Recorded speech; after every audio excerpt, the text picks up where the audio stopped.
Hello and welcome to the Spotlight webinar with Syxsense. Today, we have our industry expert, Blaze Fellow, here to give us an inside look into the value of secure endpoint management automation with Syxsense. If you have any questions, please add them to the chat, and Blaze will reach out after to answer those. And with that, I'll pass things over to Blaze. Hello, and again, welcome everyone watching today. Like Johanna mentioned, we'll be looking at unified endpoint management and why it's important to automate your environment to keep up with today's ever-changing landscape.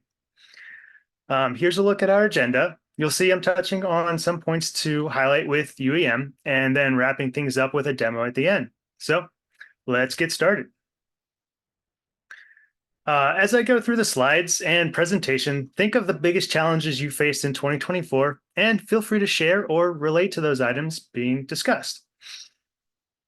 So, according to a recent study done by TechTarget's Enterprise Strategy Group, or ESG, more than 2/3 of organizations are using 10 or more security and management tools. Most of them do their job well, but the impact of licensing and maintaining and managing multiple tools and increase your attack surface is significant. Not least because by their nature, these tools are constantly evolving, which means integrations need maintenance and can sometimes end up with manual workarounds and disjointed process, making the situation even worse.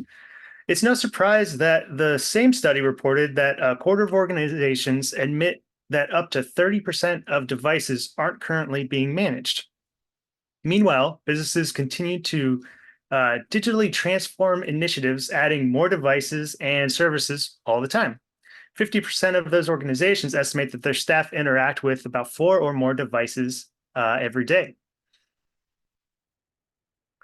Our research found 3/4 of organizations reported that experienced at least one or several cyber attacks caused by an unknown, unmanaged, or poorly managed endpoint device. More than half of the organizations that had experienced more than one such attack had more than 20% of the endpoints unmanaged. In short, a business that fails to manage more than 80% of devices are 11 times more likely to experience multiple incidents as a result of endpoint attacks. While some types of incidents reduced last year, vulnerabilities are on the rise. The most serious ones, with a CVSS score of 9 or 10, rose by 6%, resulting in significantly increased risk for organizations without a mature capability of prioritizing and addressing issues with third-party software. Many organizations now view cyber insurance as a necessary component of disaster recovery and business continuity planning. But premiums are on the rise, and businesses that haven't adopted a security framework, such as NIST, can find themselves unable to get coverage. And what's more, even insured companies may find themselves the result of loopholes in their coverage if they haven't taken appropriate steps to reduce risk by addressing vulnerabilities, for example. Some regulatory changes that happened, which would be in March, the introduction of PCI DSS 4.0 includes a new targeted risk analysis, which replaces the self-assessment questionnaire for larger merchants requiring a tailored analysis of their specific payment card environment and associated risks. You can check out the blog on syxsense.com to read more and download our mini guide to these changes. Under an 8K filing, which came into force in December, breach organizations must describe the incident's nature, scope, timing, and material impact, including financial and operational. The rule also includes breaches of the registrant's information that may be residing on a third-party system. This means that a company will need to gather and assess information and make materiality determinations based on breaches of third-party systems. Smaller companies will get a 180-day extension before having to file their Form 8K disclosing an incident. In short, any public company or those supplying such organizations will need to increase efforts to monitor for, prioritize, and address vulnerabilities. If they don't, they could find themselves open to regulatory fines or loss of business if they are dropped as a supplier. The deadline for adopting ISO 27002 2002 security controls to maintain that ISO 27001 compliance is October this year. These new controls have big implications for configuration management and monitoring. In an ideal world, you would grow your team to deal with a larger digital footprint and rising threats. But this is rarely the case. And even with an unlimited budget, finding skilled, experienced staff is a real challenge. While your senior leadership will recognize the value of investing in automation, most would favor technology investment that helps them compete better or introduce new services. Combining endpoint and vulnerability management on a single console can help you reduce the need for specialist skill sets, and increase automation can relieve pressure on stretched teams. So let's find out how. What is Syxsense's approach to unified endpoint management, or UEM? Our mission statement at Syxsense is manage and secure everything, everywhere, all the time from the cloud. UEM from the Syxsense basically takes into account three things. First is through the management, being the complete visibility and management of your desktops, laptops, and servers, whether at home, on the network, or in the cloud, with the RMM tools you need to run your business from a single pane of glass. Secondly, is securing through the detection of OS patch requirements, third-party applications, and vulnerability scanning to identify configuration issues. And thirdly, remediating by quickly and efficiently providing and applying fixes and updates in scale to ensure devices are both continuously secure and compliant. So how can UEM management help you?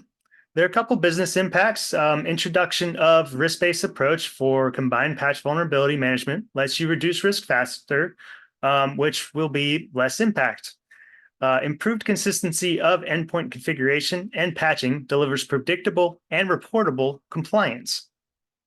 Automating vulnerability and endpoint management in a single solution enables your business to adopt a proactive approach to reducing the attacked surface. Improving compliance will help you to avoid or reduce regulatory fines.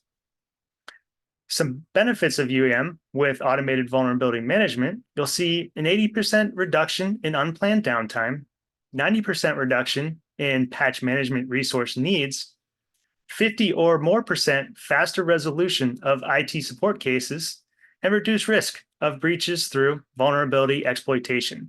24% of organizations reported one or more breaches caused by an unaddressed vulnerability. Here's a guide we offer to highlight some of the things discussed today. So with that, let's get into our solution.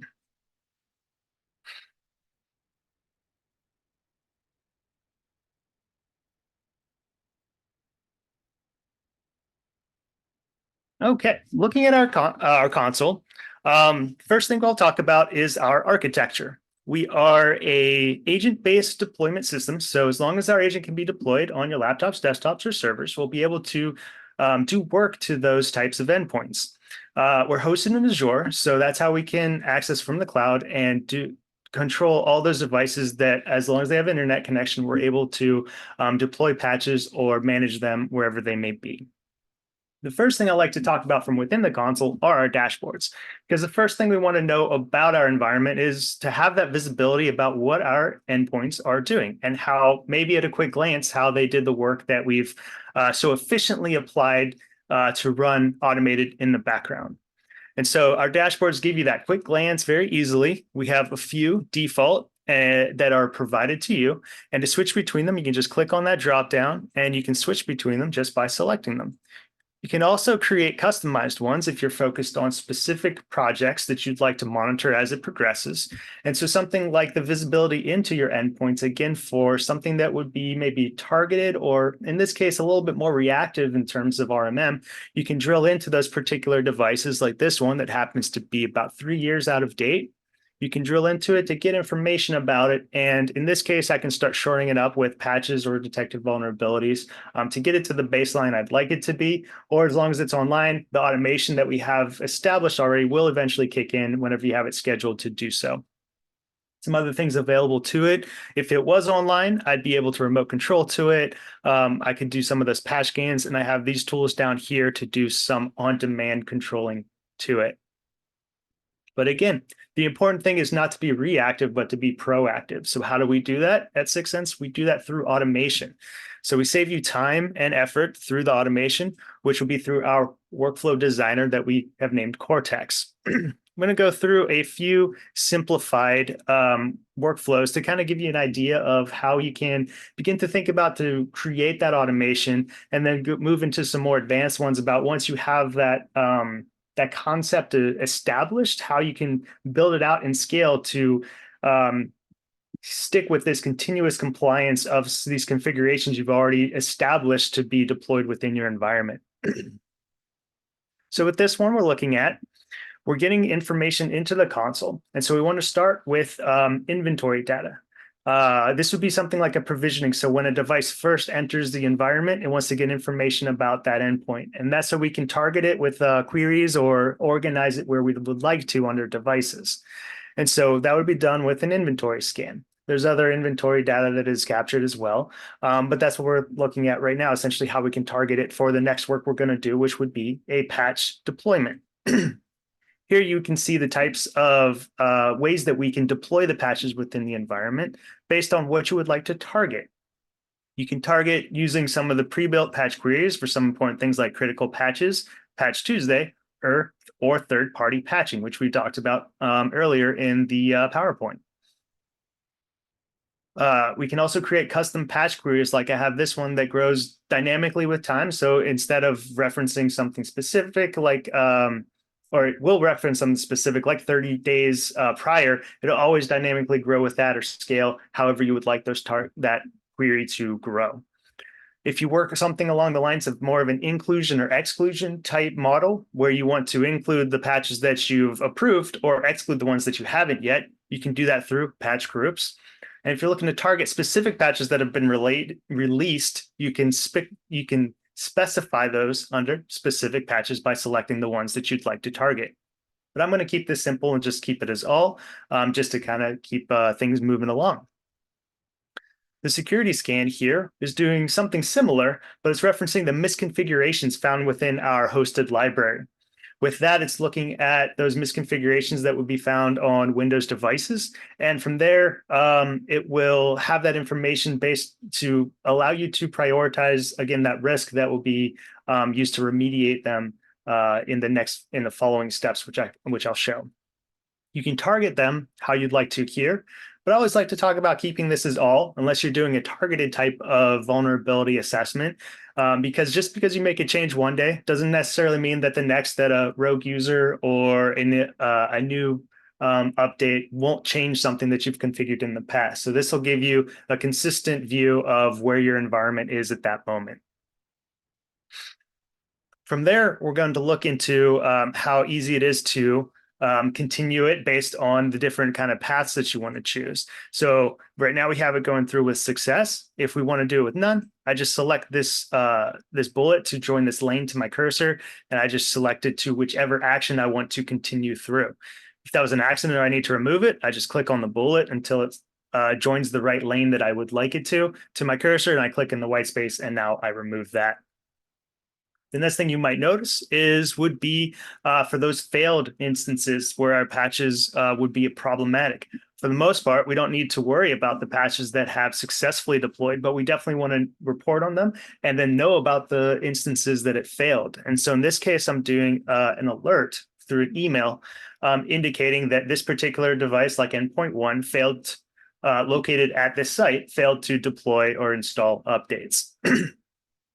The other important thing would be these are generally going out to either important users like leadership or executives, or to servers that the uptime is important. So while you can schedule those at off hours or times that would make sense to reboot, you can also have an email approval that will allow that action to either begin or continue the workflow wherever it happens to end up in the workflow. As you can see here, it doesn't make sense to have two emails coming through at the same time. So using what I showed you, I'm just going to disconnect that lane, drag and drop that to the beginning. And now I have it at the beginning so that once those approvals come through, it will begin this workflow to begin the operation, in this case, the patch deployment to whatever I have targeted it to deploy to. Now, the last step is something that I know all of our users love to do, and that's a joke, of course, which is rebooting. First, we want to do a logic check to understand if that particular endpoint needs to reboot at all to begin with. And if it does, well, then let's just reboot it now. You can be as heavy-handed as you like, or maybe not so much. In this case, this reboot now would be probably more along the lines of those endpoints that don't have a user attached to them, like servers. But to remove that, I'm just going to right-click on it and delete. I'm going to search for an option, which would be reboot again. And I have this custom UI prompt, which is what I actually want for users that will have a user attached to the endpoint that I'm targeting. And here you can edit it based on what you'd like to share. Custom reboot message, as well as a company logo. I have Syxsense in here for an example. And then you have reboot timers and snooze. You can even be it's heavy-handed in terms of removing the cancel button. So whenever they get the pop-up indicator that their device needs to reboot, once they run out of snoozes and this countdown stops, they're going to have to reboot their machine regardless. So again, all that hard work you put into establishing your patch strategy and pushing it out, if the last thing you need to have happen is a reboot, let's get that done and let's make those users reboot to get that patch installed. And so that's a very simplified type of provisioning workflow. Again, we're getting approvals through emails and alerting through emails. We're getting an inventory scan of the current and up-to-date information of the endpoints. We're applying the patches that we wanted to and selected to deploy, depending on how you'd like to do it. We get information about the misconfigurations based on that particular endpoint. And then we're getting a reboot based on whether it needs the reboot done with any work done to it. So let's get into something a little bit more advanced. Something like a server. Again, where it implements some of that more advanced alerting. So you'll see a lot more actions and some more lanes indicating some different deviations that can happen. But part of what we offer in the Workflow Designer is that if you have scripts already set up that are doing the job effectively, there's no reason to get rid of them. There are two ways that we can utilize those scripts. You can upload them to the software repository. And then through the actions over here on the right-hand side, which are all available by default, but these ones will be something that will be user customized. So you'd be able to upload those as you use them or create them. And then you'd be able to call those specific scripts down here under user software. The other option would be, of course, to use the action for our scripting. And with that, you would just drag and drop the script over the script action over into the workflow, and then you would just copy and paste the code, the script into that particular action. And so here, if we follow along, we're creating a snapshot using that customized script that we know that works. And then we're moving through with that email approval, making sure that we want this particular patch to take place today. And then as we progress, we're doing some things like creating a ticket automatically, and then checking for some things to make sure ahead of time that the endpoint, in this case, the server, is ready to receive those types of patches. Then we're also doing some service checks again to make sure that it is in a prepared state, ready for, in this case, a scan and then a patch deploy of what we'd like to deploy to that server. And then once we get here to the end, you can see I'm kind of running through this a little quickly, but the important part is here at the end that once we've done this reboot, that when it comes back up online, we're checking for those services and validating that it is online. And so that we know that the work that was done and it's come back up as we want it to be with the services running. And so it's in a working state that we'd like it to be in. And then we can have it automatically close out the ticket. The other thing is if any of those services didn't come up properly, we can self-heal in terms of trying to start the service through some actions, or we can just create a ticket and revert it to, in this case, the snapshot that we took at the beginning of the workflow to, again, self-heal or at least get it the uptime indicated by what we want it to be. Then the last one I want to show in line with kind of keeping that continuous compliance or preventing configuration drift. Again, you've already done the work of approving and installing the software that you need. This is something that would be something more advanced with the provisioning type, where you establish the software that you'd like to get installed for, let's say, a new endpoint that enters your environment. or something that is continuously checking to make sure that the proper software is installed. You can add things like, again, the service checks to make sure that once the software is installed, like an antivirus, that the service is continuously running. And again, self-healing, that if the service isn't running, that it will try to restart the service, or it will remove the software and reinstall it, usually fixing most of those types of problems. And of course, introducing alerting and ticket opening and closing, and showing kind of work done and a record of what is happening within your environment. After that software kind of check you're looking through at the end of it, just kind of making sure, again, if anything doesn't falls out of place, then maybe you can quarantine it so that the device doesn't affect anything in a negative way until it gets back online where we need it to be. And then we're also doing something like BitLocker checks to make sure that something like encryption is enabled and set up as needed. And then we can also do registry changes for any of those types of specific actions that we would need to do for that initial provisioning. We'll find that a lot of the misconfigurations can also be done through registry, but you won't have to create those your own, because as I'm about to go into with our library, you'll see that Syxsense offers a lot of that natively. So that's my next stop, which is our hosted content library. Why that's important is we have third-party content here as well as Windows updates. So everything that comes into our library is pre-vetted by our human content team, and so it goes through that pre-vetting process before it goes into our library. Why that is important? There was a patch, this recent patch Tuesday, that had a problem. And it was mostly because the affected systems had a problem checking in for Windows Update servers. And so our users didn't have that problem because the actual update was coming from Syxsense's hosted library. And so they didn't experience that issue. So that's one reason why our hosted library is important.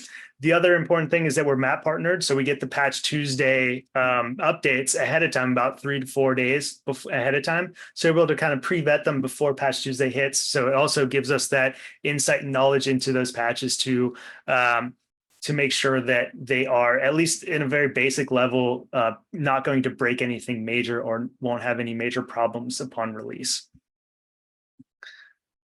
The next part of this is, again, the unified part, which would be both patching and vulnerability scanning under one platform, would be found under our security side of things. Excuse me. With this, we're looking for those misconfigurations again within Windows. And you can see a couple important things that we scan for would be something like CIS benchmarks, or perhaps like Windows policies or Windows configuration errors or misconfigurations. What sets us apart from just a normal vulnerability scanner is that we also natively supply automatic remediations. And so we like to use 36884, which was a 0-day that came out last July. And the story, if you remember, was that upon this patch Tuesday, we found out that there was this vulnerability that was discovered, and Microsoft didn't have a patch for it for a whole month. And so they're like, here's this problem, good luck fixing it. So you had to do all this research into finding how you wanted to incorporate that and remediate that within your environment. Well, we knew about that going into that patch Tuesday. So we had this available about 3 to 4 hours after it was made publicly aware. And then we had this resolution workflow available. But before I get there, some more information that you would be able to justify that change within your environment can be found from this initial page.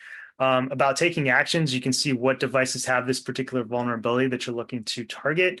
You have devices that have not checked yet and devices that are secure, all of which you can click on to get more information about those specific devices. But then more specific information about that particular vulnerability, instead of going to Google or a chat bot to figure out that information, you can click on this View Details link, which will take you to a Syxsense one-pager about that particular vulnerability, an overview and description, but most importantly, the impact should it be exploited within your environment, and a solution, so that if you don't like what Syxsense offered in terms of the remediation, or if you'd like to create something yourself or to reverse engineer it, we have information for you right here.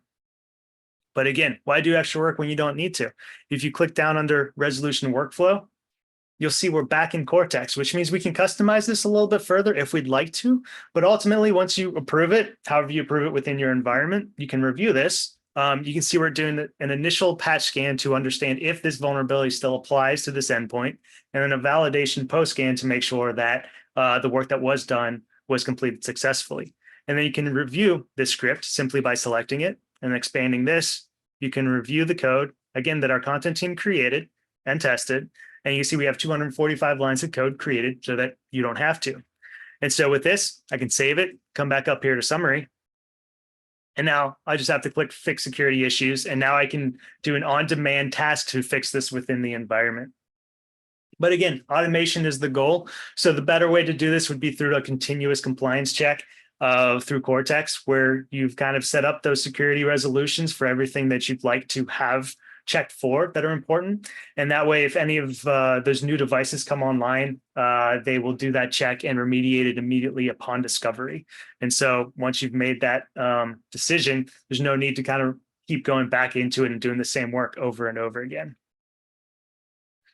Then the last step I usually like to showcase is our reporting.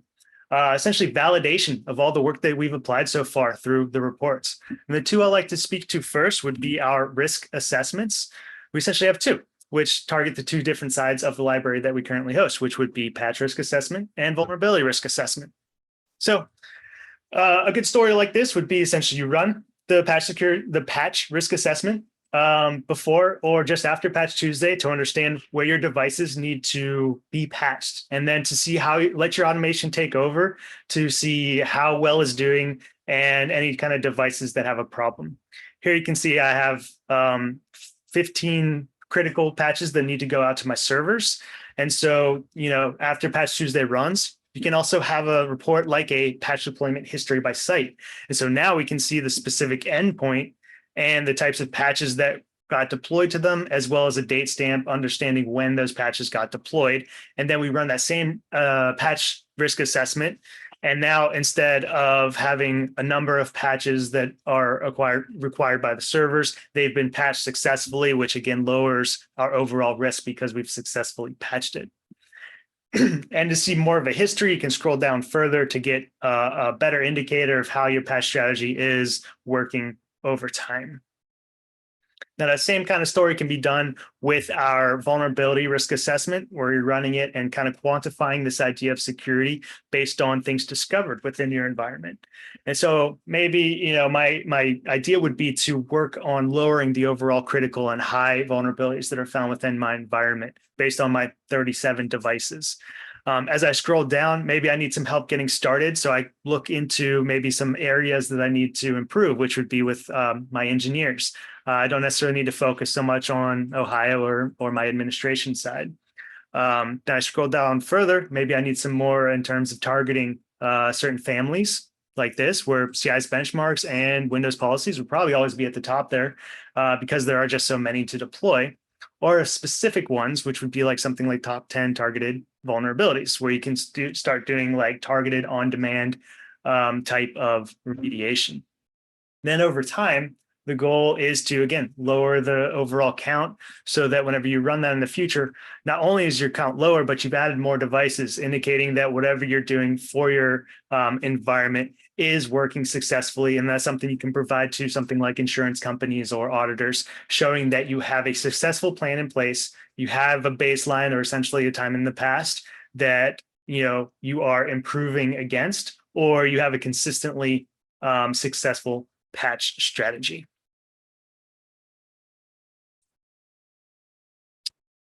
And really, that's all I have for you today. If you'd like to see what Syxsense can do to make your life better, please reach out to the person who invited you to this meeting, or apply to any of the emails that you've received regarding the webinar for a demo.